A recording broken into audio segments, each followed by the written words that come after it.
My name is John Wright. I'm a doctorate in education, retired school administrator. I've written a number of books on St. Louis history, 12 of them. We have individuals who come from out of town. They try to figure out how do they fit in to relationships that have been going on since grade school among other individuals.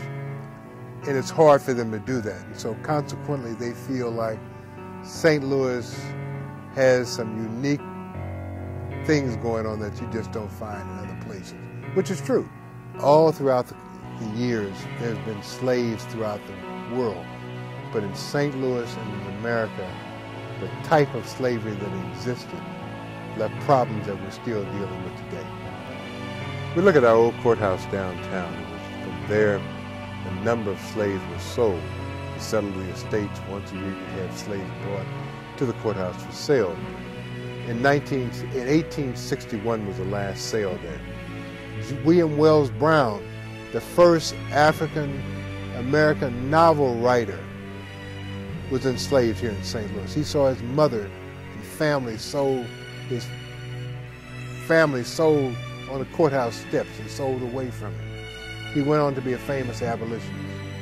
When we look at Dred Scott and his wife, Harriet, had been taken out of Missouri. And up until that time, the law in Missouri was if you were taken into free territory, you were free.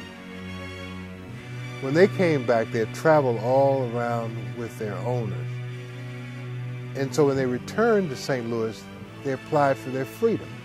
The lawyer who handled the case for Dred Scott and Harriet also collected the money they made as free workers, which made them more valuable the longer the case stayed in court.